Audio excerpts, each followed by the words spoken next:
ધોરણ 6 એકમ 5 શાંતિની શોધમાં બુદ્ધ અને મહાવીર.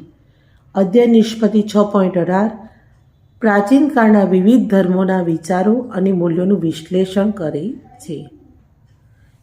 એકમના મહત્વના મુદ્દા જોઈએ તો પ્રથમ ગૌતમ બુદ્ધ વિશે જાણીએ. 550 જેટલી જાતક કથાઓ બુદ્ધના પૂર્વજન્મો સાથે સંકળાયેલી છે. તેમનો જન્મ કપિલવસ્તુ ગામે થયો હતો. ગૌતમ બુદ્ધનું બાળપણનું નામ સિદ્ધાર્થ હતું. સિદ્ધાર્થના પિતાનું નામ શુદ્ધોધન અને માયાદેવી માતાનું નામ હતું. તેમનું પાલન પોષણ ગૌતમી મહાપ્રજાપતિએ કર્યું, જે તેમના પાલક માતા હતા. સિદ્ધાર્થના ગુરુનું નામ આલાર કલામ હતું. સિદ્ધાર્થના લગ્ન યશોધરા સાથે થયા હતા. તેના પુત્રનું નામ રાહુલ હતું. 30 વર્ષની વયે જ્ઞાન પ્રાપ્તિ અને સત્યની શોધ માટે ગૃહ ત્યાગ કર્યો.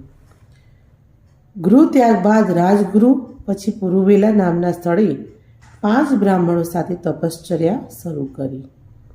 બોધિગયા ખાતે પીપળાના વૃક્ષ નીચે વૈશાખી પૂર્ણિમાના દિવસે તેમને જ્ઞાન પ્રાપ્ત થયું. જ્ઞાન પ્રાપ્ત થતાં તેઓ ગૌતમ બુદ્ધ કહેવાયા. જ્ઞાન પ્રાપ્ત થતાં સારનાથ ખાતે સૌપ્રથમ ઉપદેશ આપ્યો. તેમના ઉપદેશને ધર્મ ચક્ર પ્રવર્તન કહેવામાં આવે છે. તેમના મતે 4 આર્ય સત્ય છે. 1. સંસાર દુઃખમય છે. 2. દુઃખનું કારણ તૃષ્ણા છે. 3. દુઃખનો નાશ તૃષ્ણાનો ત્યાગ છે. 4. અષ્ટાંગિક માર્ગ અપનાવવાથી તૃષ્ણાનો ત્યાગ થાય છે. બુદ્ધ એક મહાન સુધારક તરીકે નીચે મુજબના કાર્યો કર્યા.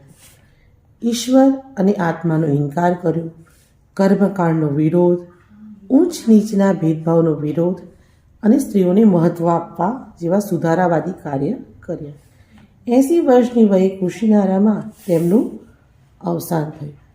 તો ચાલો મિત્રો, હવે આપણે આ મુદ્દાની એકમ ગૌતમ બુદ્ધના અભ્યાસ કર્યા બાદ વિદ્યાર્થી મિત્રો તમે આ કસોટી આપી શકો છો.